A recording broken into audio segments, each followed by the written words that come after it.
Di bahasa Indonesia judulnya pelajaran-pelajaran dari kitab Yeremia. Lessons from Jeremiah. Ada sesuatu yang saya mau tambah yang tidak ada di pelajaran sekolah sahabat kita.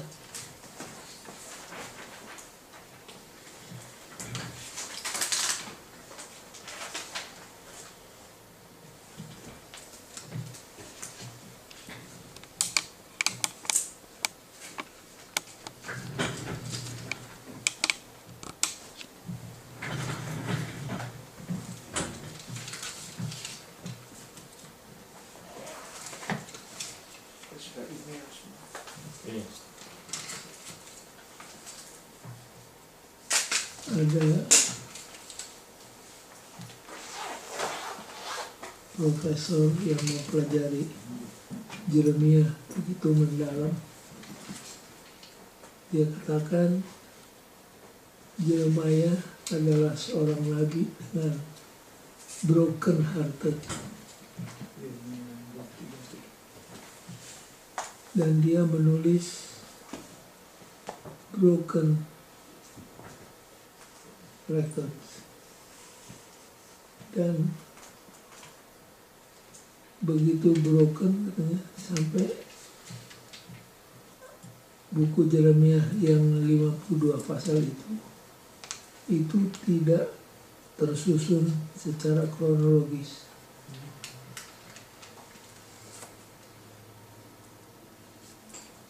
Jadi dari cerita ini pindah ke cerita yang lain, pindah lagi ke cerita yang lain.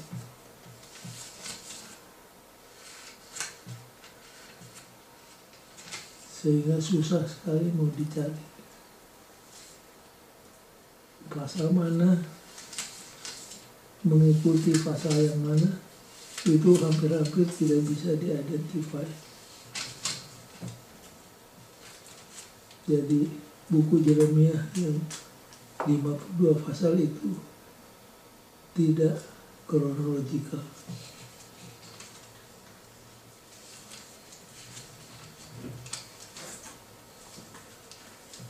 Baik, Jeremiah did not write in vacuum.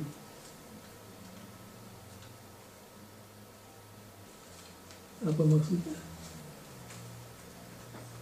Yeremia menulis bukunya bukanlah dalam keadaan vakum, dalam keadaan kosong, melainkan dalam konteks. Mesejnya dari Tuhan ditujukan kepada umat Tuhan pada satu waktu tertentu dan tempat tertentu, dan dikelilingi oleh berbagai macam situasi dan kondisi. Jadi Yeremia menulis bukunya itu cerita tentang Yerusalem dan bangsa Yehuda, dikelilingi oleh berbagai macam faktor kebudayaan, tempat, situasi, dan kondisi. Jadi kalau kita hendak mengerti tulisan Yeremia, kita harus mempelajari konteksnya itu. Tetapi walaupun keadaannya berbeda, waktunya berbeda, ada prinsip-prinsip yang krusial yang selamanya akan sama. Keadaan boleh berubah, tapi krusial prinsipal akan tetap ada. Contohnya, ini saya masih berada di introduction. Contohnya tentang penurutan. Dalam situasi yang bagaimanapun juga, Tuhan menuntut kesetiaan kita, penurutan kita. Apalagi yang dituntut Tuhan adalah heart religion. Yang dituntut Tuhan adalah listening to correction. Yang dituntut oleh Tuhan adalah true revival and reformation. Situasi boleh berubah, kondisi boleh berubah, tetapi prinsip-prinsip yang krusial ini tetap harus ada di dalam diri umat Tuhan. Lesson yang pertama dari buku Yeremia yang hendak dikupas melalui sekolah sahabat pelajaran ke-13 ini, yang pertama tentang agama hati. Hari Minggu. Tuhannya Yeremia. Ya, itu dia. Tuhannya Yeremia. Tuhannya Yeremia. Jeremiah's Lord. Kita mulai dari dasar teologi Advent.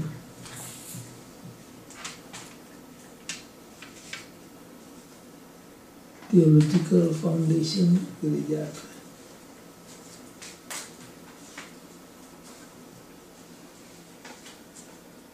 Atau juga disebut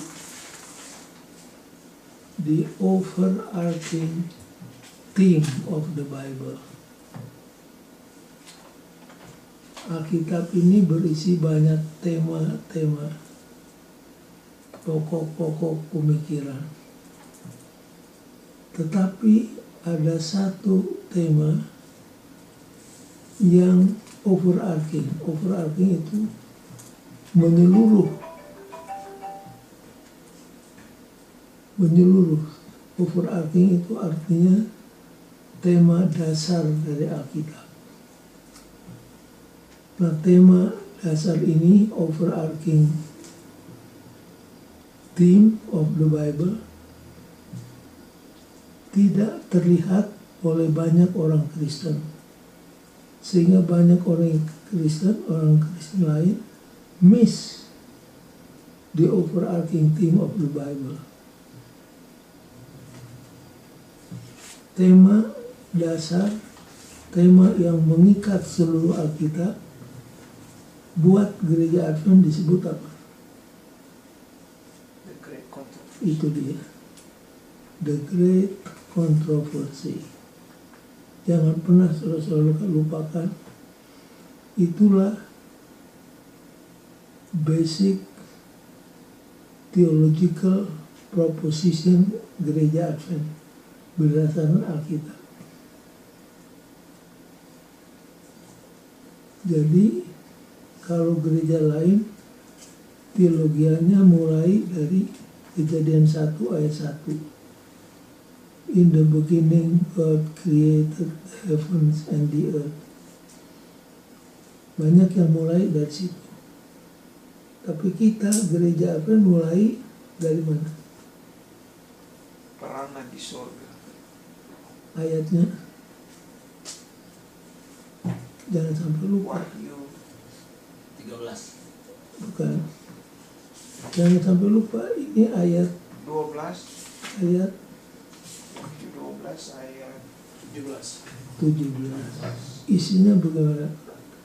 maka terjadilah peperangan di surga di antara Mikael dan malaikatnya dengan naga dan para malaikat. Jadi saudara-saudara,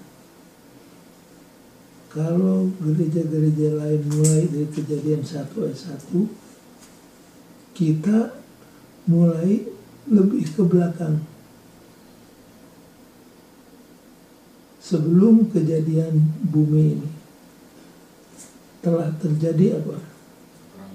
Peperangan di surga. Inilah yang dimaksud dengan the great controversy. Dan gereja Advent mulainya dari sini. Basic proposition, theological proposition gereja Advent itu mulainya dari Wahyu 12 ayat 17. Terjadi peperangan di surga. Ini sebelum bumi dijadikan.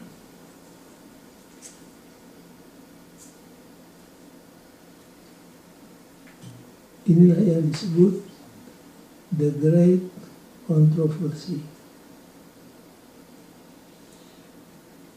Nah, di dalam the great controversy antara Kristus, antara Tuhan dan setan, yang menjadi isu yang besar adalah apa? Karakter of God. The character of God. Di satu pihak, setan menuduh bahwa Tuhan itu adalah seperti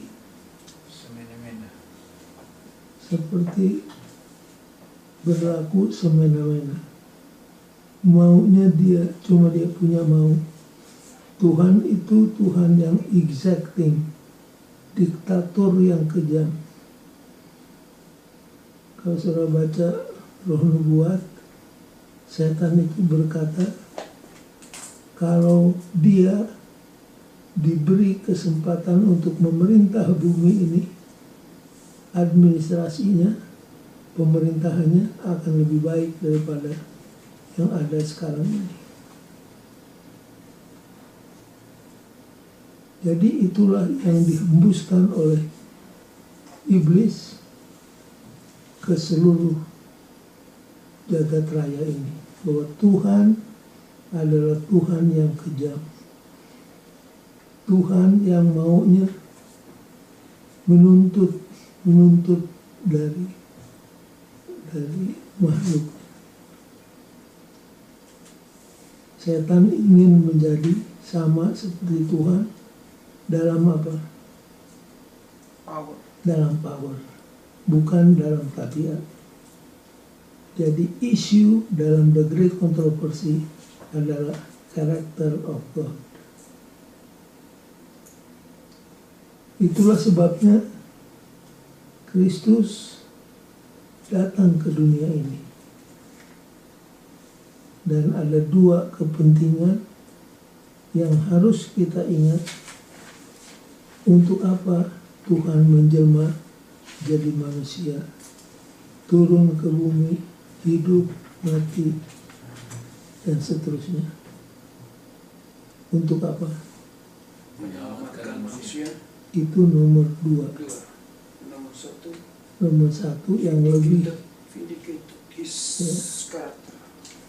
Jadi kenapa Yesus menjelma, Tuhan menjelma menjadi manusia? Yang pertama dan terutama adalah to vindicate the character of God. Karena yang diserang iblis ini siapa? Karakter Tuhan. Jadi yang harus diluruskan adalah tuduhan iblis ini benar atau enggak. Nah baru sesudah itu yang kedua, untuk supaya Tuhan bisa mati di dalam Kristus menjadi juru selamat. Jangan pernah lupa, itu dasar teologi Advent. The Great Controversy yang jadi isu adalah karakter. Itu sebabnya Tuhan menjelma menjadi manusia, supaya kalau ada orang ingin tahu Tuhan itu seperti siapa, Yesus katakan kepada Filipus apa? Kalau kamu sudah melihat aku, barang siapa yang sudah melihat aku, Sudah melihat Bapa yang dia sudah melihat Bapa di surga. Itulah untungnya umat yang memegang Alkitab sebagai petunjuk pedoman dalam hidup dan keselamatan, bahwa Kristus datang untuk menyatakan tabiat Tuhan. Kalau kita ingin mengetahui Tuhan itu seperti apa, seperti siapa, pandanglah siapa? Yesus. Yesus. Nah, di kelompok saudara-saudara kita kaum muslim, Tuhan menyatakan dirinya melalui apa? Al-Quran. Melalui Al-Quran. Kalau kita, Tuhan menyatakan dirinya melalui Anaknya. melalui Yesus. Jangan pernah lupa itu.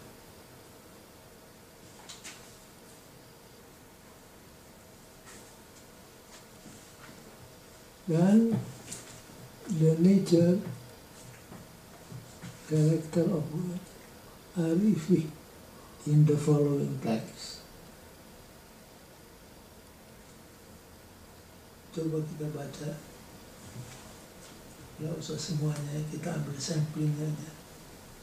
Yeremia 2 ayat 13, Yeremia 5 ayat 22, Yekiel 2:13,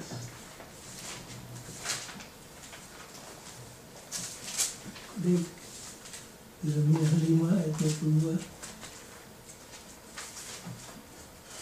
Yang paling ringan Yeremia 11 ayat 22. Kita ambil sampelnya. Yeremia 2 ayat 13. Sebab 2 kali umatku berbuat jahat. Mereka meninggalkan aku, sumber air hidup, untuk menggali kolam bagi mereka sendiri, yakni kolam yang bocor, yang tidak dapat menahan air. Yeremia menggambarkan Tuhan sebagai apa? Air kehidupan, sumber hidup air. Apa artinya itu? Yeremia 11:22, tidak ada yang tinggal hidup di antara mereka, sebab aku akan mendatangkan malapetaka kepada orang-orang Anatot pada tahun hukuman mereka. Oke. Kalau yang pertama tadi, Tuhan digambarkan sebagai mata air yang Hidup, hidup. Artinya dialah sumber air hidup. kehidupan. Yang dibaca paling ringan, Yeremia 11:22 kan? ya itu menyatakan apa? Tentang apa? Hakiman. Kehukuman. Hukuman. Allah itu adil. Kenapa ke Anatot ini, pendeta? Apa tempat karena kelahiran Yeremia ini? Ya. Jadi yang hendak ditekankan di sini ialah Tuhan itu sumber kehidupan. Karena kasih-Nya Dia cukupkan keperluan semua makhluknya. Tapi on the other hand, Tuhan yang sama, Dia juga Tuhan yang akan Hukum.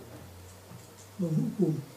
Artinya ada sifat keadilan. Yeremia 5 ayat 22. Masakan kamu tidak takut kepadaku, demikianlah firman Tuhan. Kamu tidak gemetar terhadap aku. Bukankah aku yang membuat pantai pasir sebagai perbatasan bagi laut, sebagai perhinggaan tetap yang tidak dapat dilampauinya? Biarpun ia bergelora, ia tidak sanggup, biarpun gelombang-gelombangnya ribut, mereka tidak dapat melampauinya. Apa maksudnya? Allah yang berkuasa. Kalau yang pertama tadi Tuhan sumber kehidupan, Kehidupan. yang kedua Tuhan punya keadilan, yang ini apa? Maha kuasa. Tuhan sebagai pencipta, maha kuasa. tinggal 2 lagi kepalanya. Yuk ke 31 ayat 3.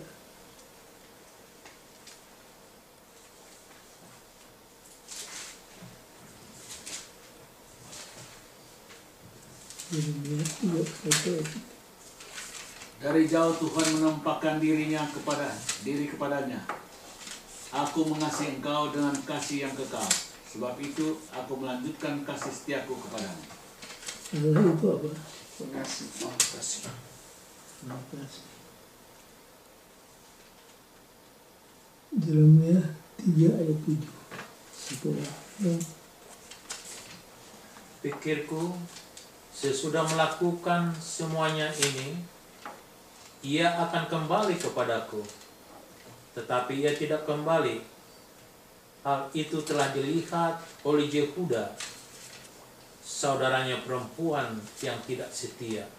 Ini saudara perempuan tidak setia ini apa ini? Israel di atas. nanti yang berikutnya apa? pengampun. Tuhan itu Maha Pengampun. Pengampun. Cuma susahnya yang diampuni Tidak mau kembali. Tidak mau kembali. Tidak mau bertobat. yang bertobat. Sudah lihat saudaranya yang di atas Perempuan yang tidak hancur oleh Pasti Asiria karena dosa mereka. Mereka tidak bertobat. tidak ambil pelajaran dan bertobat. Malahan mereka menjadi-jadi. Padahal Tuhan mengatakan kalau saja Yehuda kembali, Tuhan akan apa? Ampun. Akan ampun. Tapi itu tidak terjadi.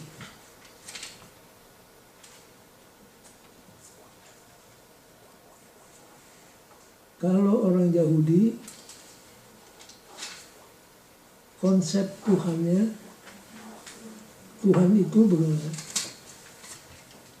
Maha suci. Maha suci. Yehova. Yahweh.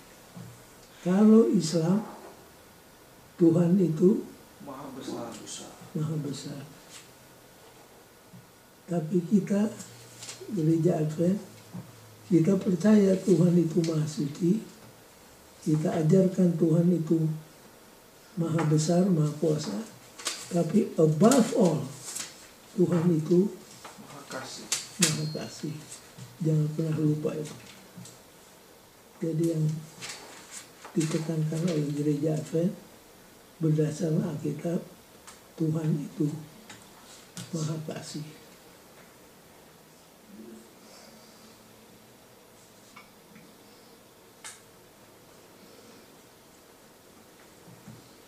Itu sekilas lintas tentang Tuhan yang kita sembah. Ada satu kutipan yang sangat indah, The Great Controversy 651, tolong baca. Hari Minggu pendeta. Hari Minggu, paragraf yang kedua. Jadi pertanyaan-pertanyaan itu adalah sangat penting. Untungnya kita memiliki jawabannya dan itu terlihat di salib. Tidak akan pernah dilupakan bahwa Ia yang berkuasa menciptakan dan menopang dunia-dunia yang tak terhitung banyaknya di seantero jagat raya ini.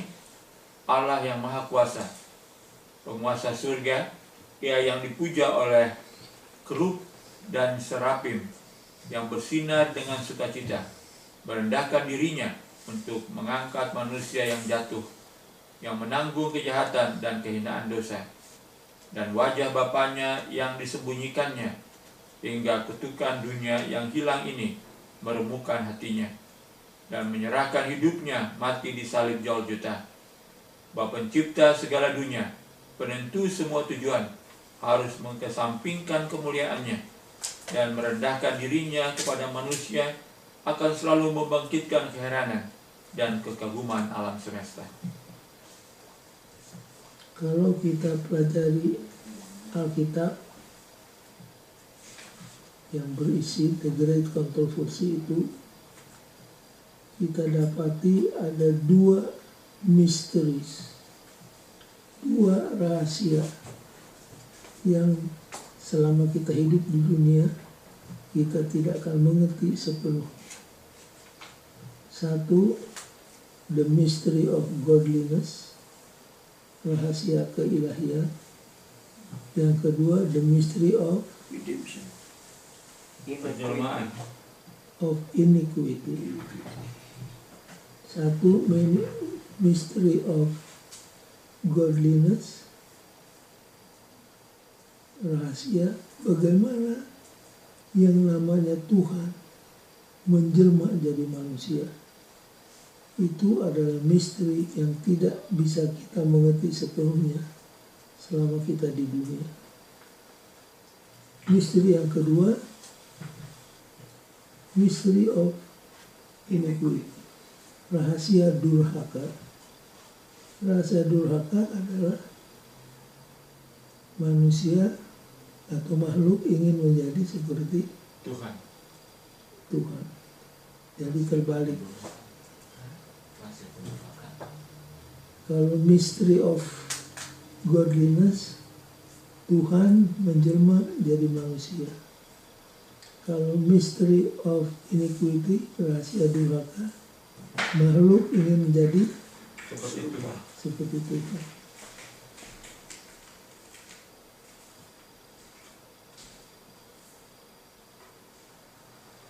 Makanya waktu setan menggoda Hawa, kalau kamu makan itu buah, kamu tidak akan mati, tapi matamu akan terbuka dan kamu akan Sama seperti menjadi sama seperti Allah. Jadi apa yang ada di hati setan itu yang keluar di Taman Eden. Tapi menjadi seperti Tuhan dalam apa? Karakter. Dalam power. Oh, Seharusnya kita kepingin jadi seperti Tuhan dalam apa? Karakter. Dalam karakter. Tapi kesulitan Lucifer ingin menjadi seperti Tuhan dalam power.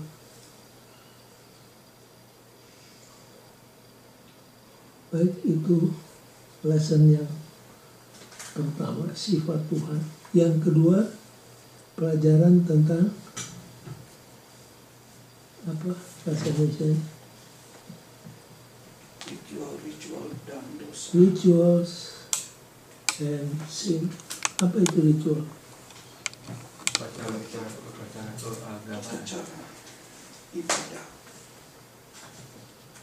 Upacara agama dan dosa.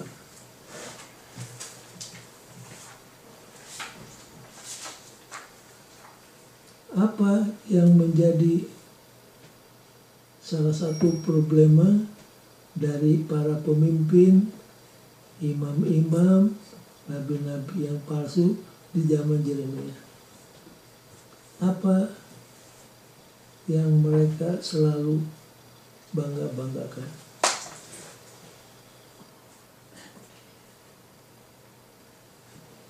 Kami ini adalah anak Abraham. Itu saja. Jadi mereka pikir karena mereka punya hubungan darah dengan Abraham, turunan dari Abraham, maka otomatis mereka akan mendapat keselamatan. Ini namanya apa? Sekali selamat. Ini disebut Cheat grace. pseudo sense of security atau false sense of security. Rasa aman yang semu hanya karena turunan Abraham, mereka dapat jaminan akan masuk surga. Yang bukan turunan Abraham akan tersisih. Siapa yang melawan false sense security yang ada di zaman Yesus? Siapa? Di zaman Yesus ada seorang yang melawan false sense of security dari orang-orang Farisi, orang-orang Yahudi.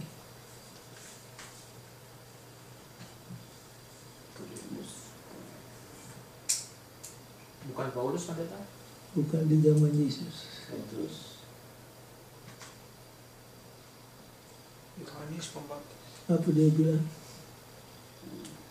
Kamu selalu banggakan kami anak Abraham, kami anak Abraham. Kamu tahu nggak Tuhan bisa Jadikan batu.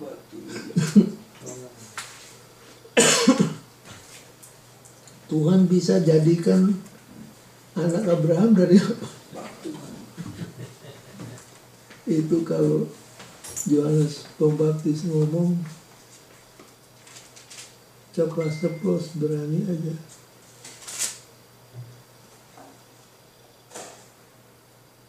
Sedangkan raja pun dia bilang apa? Tidak benar kamu mengambil istri saudaramu. Jadi deception ini adalah sesuatu yang menyedihkan.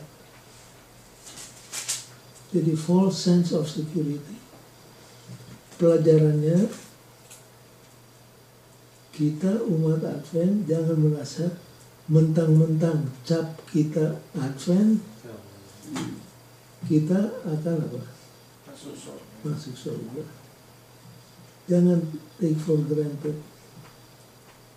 Bukan berarti kalau capnya ini lalu otomatis begini. Tidak.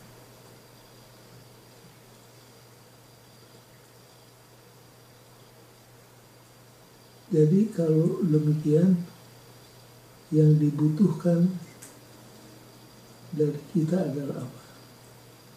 Yeremia 6 ayat yang ke-20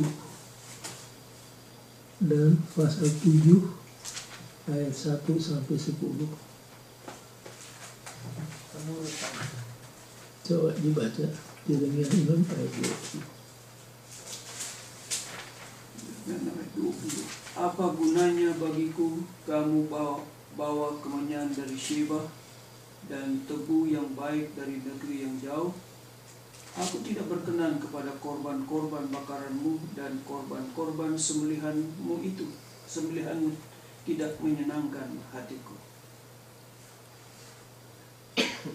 Jadi mereka dengan tekun, dengan rajin pada waktunya selalu mengadakan korban bakaran.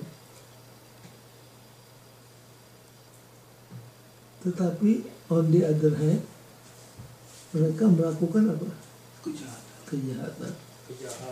Mencuri, membunuh, Iya. berzina, bersumpah palsu. Itu dia. Social injustice sangat kental waktu itu. Kan itulah yang ditegur oleh Yeremia.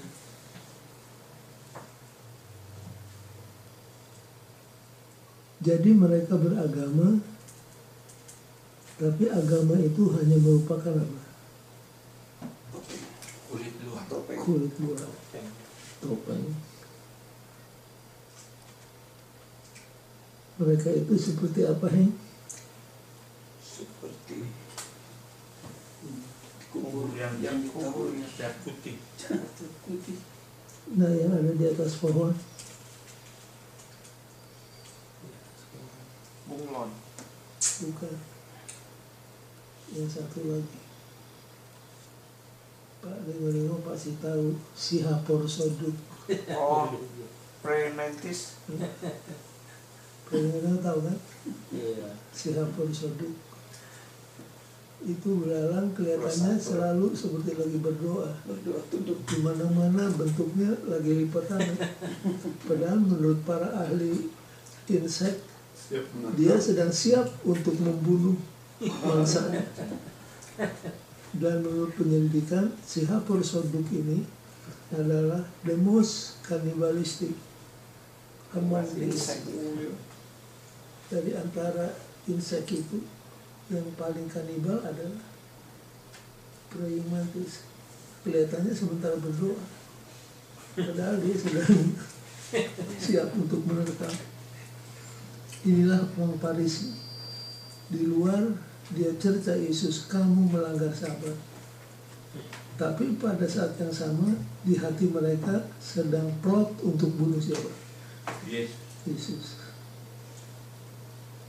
Di zaman Yeremia nampaknya ini sudah Ya ada. sama, dilakukan ke Yeremia juga, pendeta. Kenapa? Iya. Ke Yeremia, dia suruh berdoa. Apapun yang dia Tuhan bilang, baik atau buruk kami turut. Tapi Katanya bohong dibilang lagi. nah ini jangan sampai ada dalam diri kita. Jadi kita harus jauhkan yang pertama, false sense of security. Jangan mentang-mentang bapak kita Advent lalu otomatis masuk surga.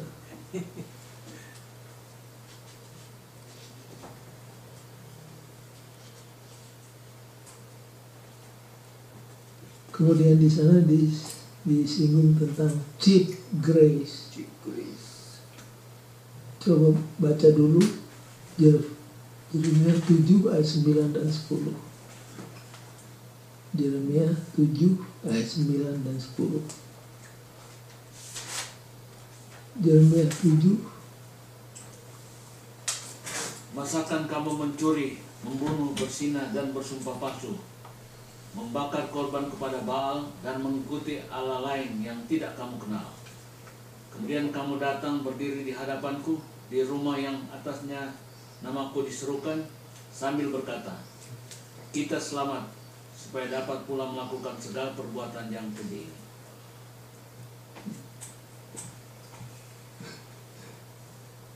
Itulah keadaan umat Tuhan di zaman Yeremia. Dan jangan sampai hal seperti ini ada di antara kita. Ya, coba baca lengkapnya paragraf ke-1, 2, 3, ke-4 hari Senin.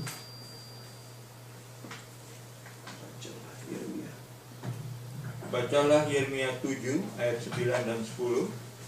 Jika seseorang pernah menginginkan untuk menemukan situasi yang cocok dengan apa yang disebut karunia murahan, istilah ini tentu berlaku di sini. Bangsa ini melakukan semua dosa-dosa ini dan kemudian kembali ke bait suci dan menyembah Allah yang benar dan meminta pengampunan atas dosa-dosa mereka. Allah tidak dapat dihina, kecuali bangsa ini mengubah jalan mereka. Itu apa? God is not mocked.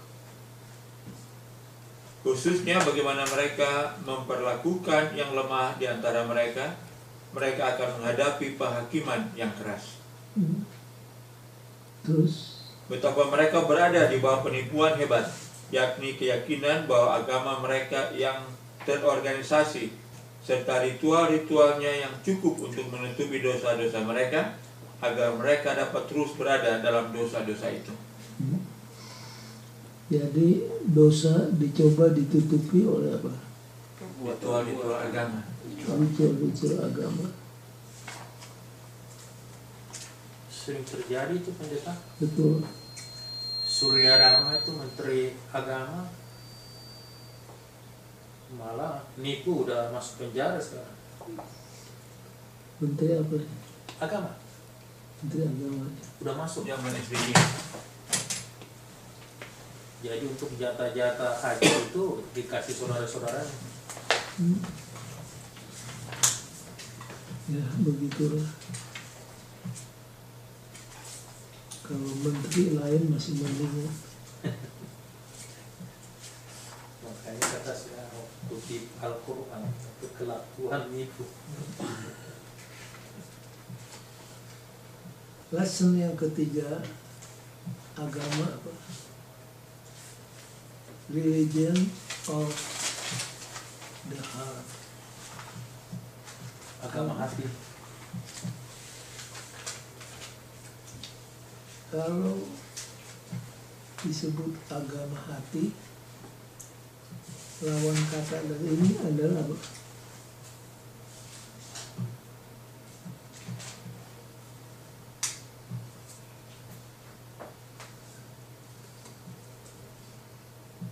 Kalau ada agama hati, ada agama apa?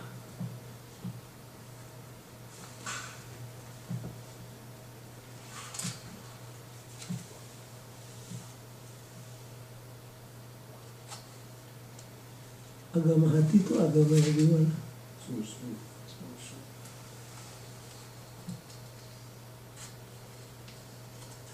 Pasif kali ini kan ya. Pasif.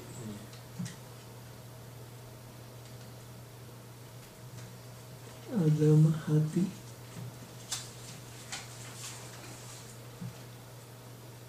Ini yang baik atau yang tidak baik? Yang baik. Lawan katanya yang mana?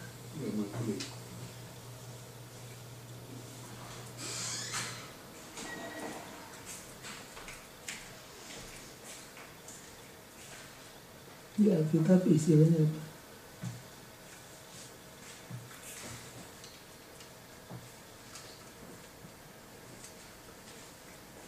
Ada statement dalam Alkitab,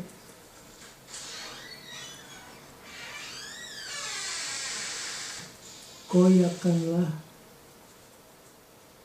apa? Jubahmu, hatimu, Dan jangan Jubah. jubah. Nabi mana yang ngomong demikian?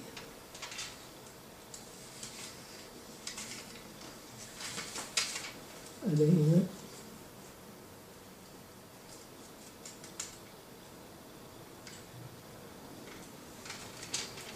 Koyakanlah hatimu, jangan koyakan Jubah. jubahmu. Yesaya.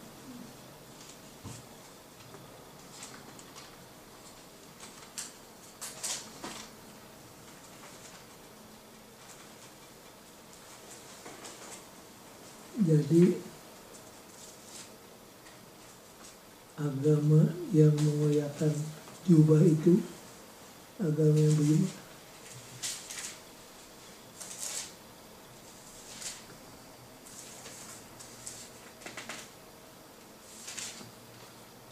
Agama luar, agama formalitas. Agama hati adalah agama yang betul-betul masuk sampai ke dalam hati, agamanya dihayati, agamanya sesuai dengan firman Tuhan.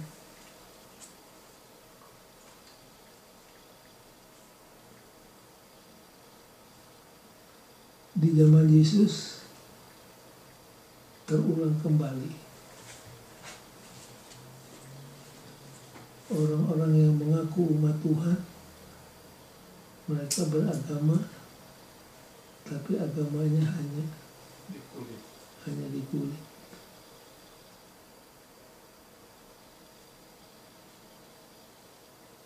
Coba baca paragraf kedua hari Selasa.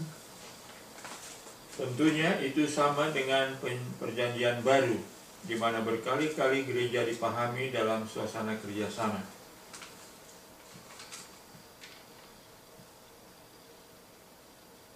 Terus, Namun keselamatan adalah perorangan, itu dia. bukan bersama-sama. Kita tidak diselamatkan sebagai satu paket kesepakatan, seperti halnya dengan gereja perjanjian baru. Bangsa Yahudi terdiri dari individu-individu, dan disinilah dalam tingkat perorangan isu yang krusial itu muncul. Ayat yang terkenal dalam tingkat perorangan terkenal dalam Ulangan 6 ayat 5. Kasihilah Tuhan Allahmu dengan segenap hatimu, dan dengan segenap jiwamu, dan dengan segenap kekuatanmu. Meski disampaikan kepada bangsa secara keseluruhan, namun ditulis dalam bentuk orang kedua tunggal, yaitu kamu. Dalam setiap kasus adalah tunggal Allah berbicara kepada setiap orang secara pribadi. Pada akhirnya, kita semua secara pribadi harus memberi pertanggungjawaban secara pribadi kepada Allah. Kita menemukan hal yang sama juga dalam kitab Yeremia. Jadi kalau kita melihat tulisan Paulus, kalau Paulus mengkontraskan agama kulit dan agama hati ini dengan ungkapan apa?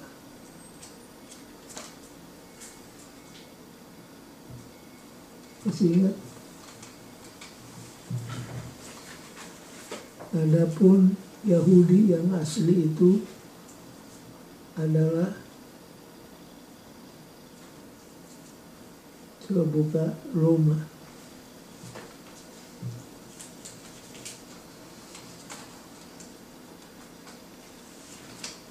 Roma pasal yang kedua.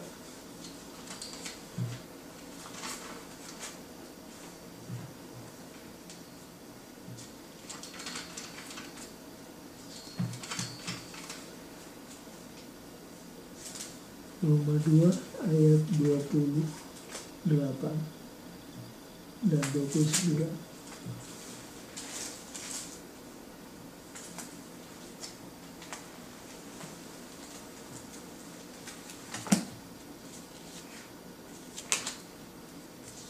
Siapa yang sudah dapat? Sebab yang disebut Yahudi bukanlah orang yang lahiriah Yahudi, dan yang disebut sunat bukanlah sunat yang dilangsungkan secara lahiriah. Oh, mati itu telepon. Terus sudah. Teleponnya mati. Terus mereka. 29. Tetapi orang Yahudi sejati ialah dia yang tidak nampak keyahudiannya, dan sunat ialah sunat di dalam hati secara rohani, bukan secara rufiah. Maka pujian baginya datang bukan dari manusia melainkan dari Allah. Jadi sunat yang berkenan kepada Tuhan bukan sunat badani, tapi apa? Secara rohani dalam Secara hati. rohani.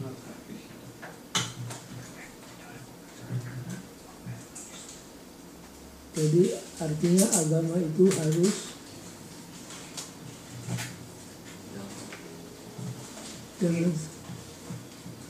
jangan sekedar lupa, tetapi harus benar-benar masuk sampai menembus ke dalam hati. Jangan robekkan jubahmu, tapi robekkanlah hatimu. Jadi penyakit ini dari Yeremia terbawa sampai kepada zaman Yesus dan terbawa sampai zaman akhir. Sekarang kita baca ayat yang tidak ada di sekolah sahabat. Coba buka 2 Timotius 3 ayat 1 sampai 5.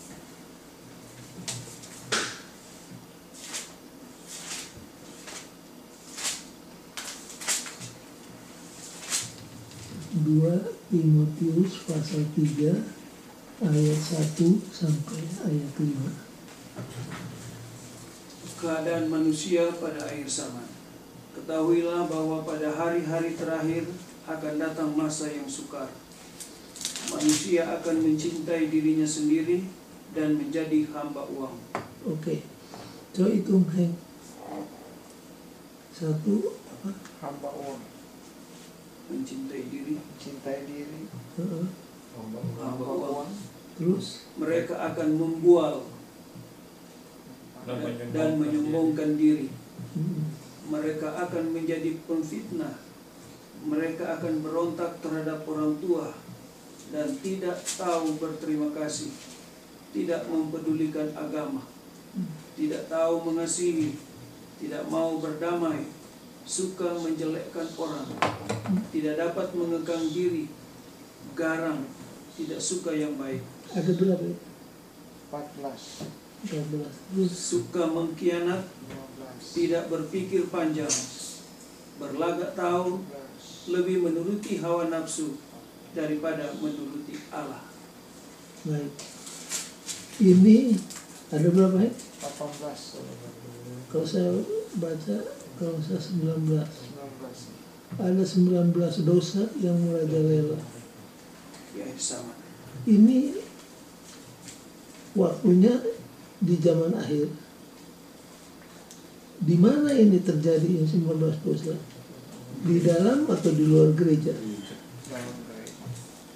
Ayat berikutnya akan menjawab itu. Secara lahiriah mereka menjalankan ibadah mereka, tetapi pada hakikatnya mereka memungkiri kekuatannya. Jauhilah mereka itu. Jadi 19 dosa ini akan menandai bukan dunia, tapi umat Tuhan. Ini akan terjadi di antara umat Tuhan.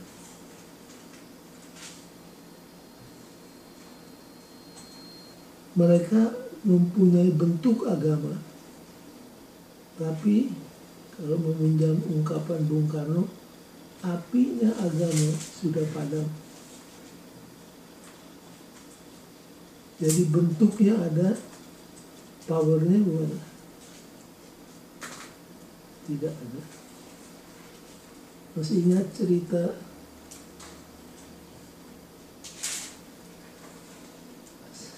sebuah gereja di Afrika mengadakan upacara api unggun. Jadi mereka tumpukan kayu-kayu seperti kita mengadakan acara api unggun pada waktu perkemahan. Jadi api unggun ini disiram minyak kemudian dibakar, menyala.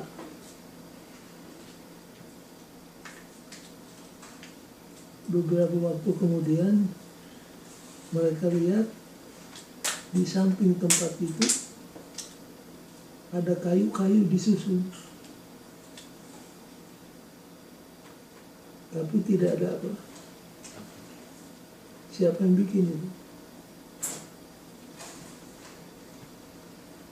Waktu mereka intip, kedapatan yang membuat api unggun itu adalah monyet. Jadi waktu monyet lihat itu, mereka tiru. Tapi bedanya apa? Tidak ada. Tidak ada apinya. Bentuk agama, kata Paulus, ada. Tapi kuasa agama tidak ada. Yang ada adalah 19 macam dosa yang merajalela. Jangan sampai terjadi di sidang kita. Twilight of the idols. Apa salinannya twilight? Berhala-berhala yang hidup. Berhala-berhala yang apa? Redup. Redup. Kenapa Yehuda dan Israel dihancurkan? Jawabnya karena idolatry. Di zaman kita, apakah masih ada idolatry? Yes. Mas, iPhone, smart, iPad. itulah yang disinggung di sini, digital devices. Memang ini kalau tidak dikendalikan repot.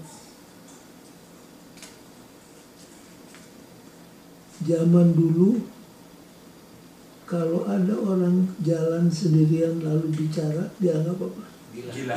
Gila. Sekarang di mana-mana Kalau sekarang di mana-mana sendirian orang apa? Bicara. Karena ada apa? kayak gila. Dan So perhatikan cucu-cucu kita, anak-anak kita, kadang-kadang dipanggil nggak menyaut. Kita panggil udah keras suara kita, nggak menyaut. Kita kira nih anak mau bandel, padahal telinganya bukan. pakai iPhone, pakai earphone. Itu telinganya terus ada apa? Jadi sudah dipanggil berapa kali, nggak dengar. Dan anak kita mesti didisiplin. Kalau tidak bisa repot, karena ini bisa dimainkan di bawah selimut. Kita kira sedang tidur ya, padahal sedang apa?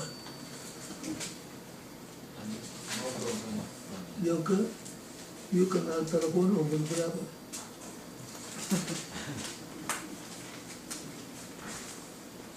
Sekarang anak-anak kecil ya ada baiknya ya, karena emergency dia bisa call. Tapi yang tidak baiknya juga tidak kurang, karena dia bisa main segala macam di situ. Semuanya. Semuanya bisa. Yang dulu dilarang sekarang cuma pijit-pijit beberapa knop ya kelihatan. Inilah berhala yang sedang terjadi sekarang. Apalagi digital devices, money, fame, dan lain sebagainya. Dan masing-masing kita punya berhala tersendiri.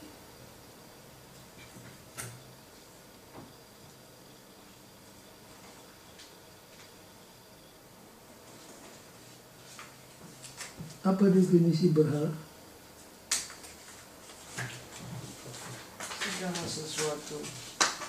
Segala sesuatu yang kita lebih utamakan dari Tuhan menjadi berhala. Kekayaan itu sendiri bukan dosa. Tidak ada ayat mengatakan bahwa uang itu adalah akar kejahatan. Akar kejahatan itu apa? Cinta. Ya, cinta akan uang.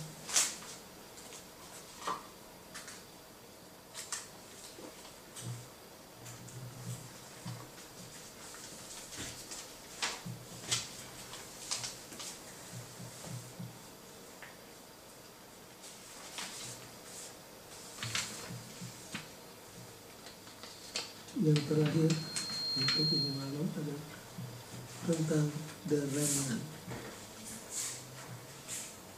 Kalau sudah diminta berikan definisi the remnant, bunyinya gimana? The remnant, coba berikan definisinya. Umat yang lagi tinggal. Yang memberikan kesaksian Yesus dan Roh Nubuat. Karena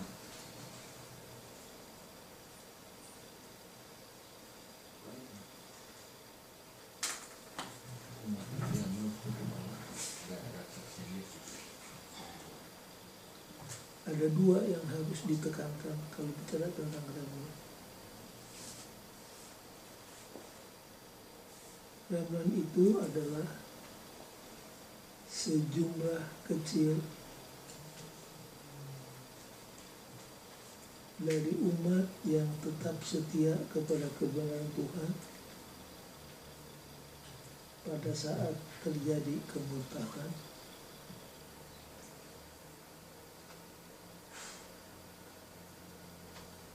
Sejumlah kecil umat yang setia kepada Tuhan, pada kebenarannya, di saat terjadi kemurtadan. Dan di setiap zaman Tuhan selalu punya Umat yang sisa. remnant.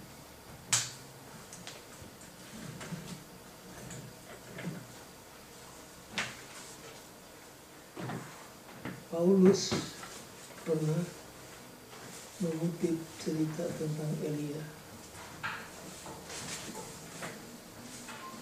Masih ingat? Coba buka Roma 11.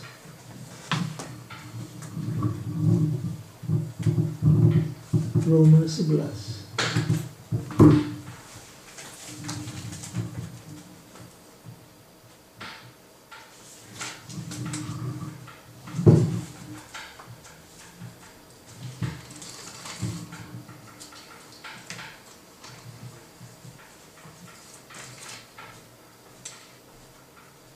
Sudah dapat? Baca ayat yang pertama. Maka aku bertanya, adakah Allah mungkin telah menolak umatnya? Sekali-kali tidak, karena aku sendiri pun orang Israel, dari keturunan Abraham, dari suku Benyamin.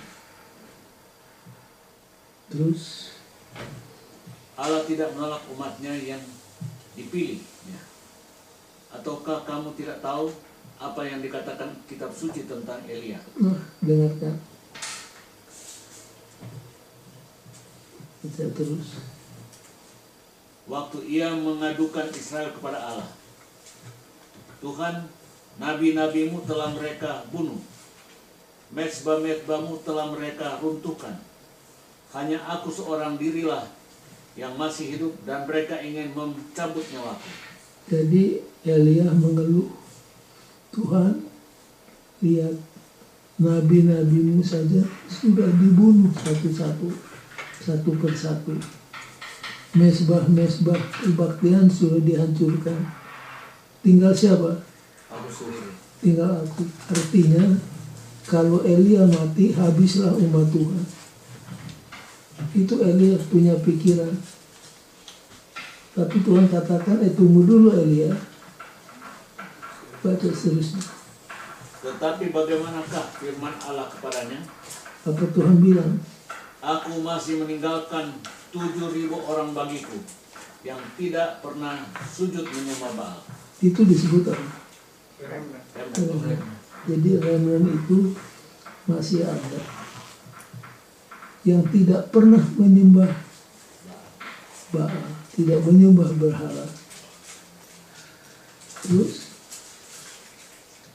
Demikian juga pada waktu ini ada tinggal suatu sisa menurut pilihan kasih karunia. Tetapi jika hal itu terjadi karena kasih karunia, maka bukan lagi karena perbuatan. Sebab jika tidak demikian, maka kasih karunia itu bukan lagi kasih karunia. jadi di setiap zaman kemurtatan, Tuhan selalu mempunyai umat yang sisa. Cuma kata sisa ini konotasinya negatif.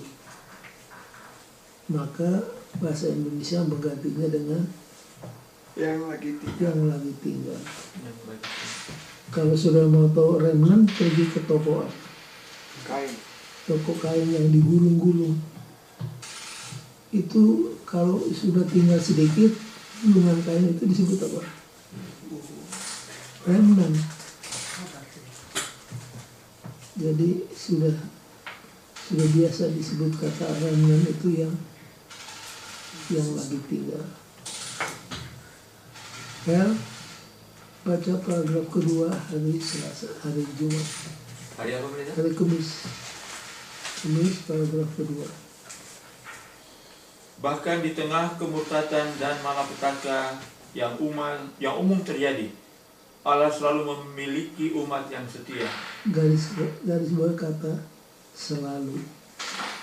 Tuhan selalu mempunyai umat yang sisa. Hanya jumlahnya sedikit. Namun seperti kebanyakan nabi, banyak penekanan dalam kitab Yeremia adalah kemurtatan dan ketidaksetiaan.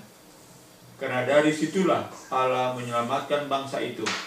Sepanjang sejarah rohani, Tuhan memiliki umat yang sisa yang setia. Ini tentunya akan berlanjut hingga akhir zaman. Jadi gereja Advent seringkali klaim sebagai apa? Umat yang sisa. Umat yang sisa itu disertai dengan tanda. Tandanya apa? Kesaksian Yesus dan kesaksian Roh Nubuat. Perbuatan. Kalau saudara pelajari, biasanya ditekankan hanya dua. Yang dua itu satu Menurut hukum Allah hukum, yang kedua ada Roh Kesaksian. Nubuat, kesaksian Yesus. ada nabi di tengah-tengah. Ya, oh ya, ada nabi. Nah kalau saudara pelajari lebih mendalam lagi, umat yang sisa ini universal in nature, artinya sifatnya global, bukan lokal, bukan regional, bukan nasional, tapi apa? Global. Aku melihat seorang malaikat terbang di tengah-tengah langit dan di tangannya ada gunungan. Masih ingat? Yang dia akan beritakan kepada segala suku, segala bangsa, segala bahasa. Jadi sifatnya gimana? Global. Global. Gereja mana yang global? Oke. Sampai Gereja yang global, gereja Katolik ada dua. Satu Roma Katolik, yang kedua Advent. gereja Advent. Ini bukan dari segi doktrin ya, dari segi jangkauannya. Hanya dua yang global. Tadi yang pertama memelihara hukum termasuk sabat, mempunyai nabi di tengah-tengahnya. Yang ketiga misinya global. In conclusion, baca. God wants our heart and is not satisfied with anything less. We will not be satisfied with anything less either. Jadi yang Tuhan kehendaki adalah agama hati, bukan agama kulit, bukan sekedar bentuk agama, tapi kuasa agama itu harus ada dalam hati kita. Yang kedua,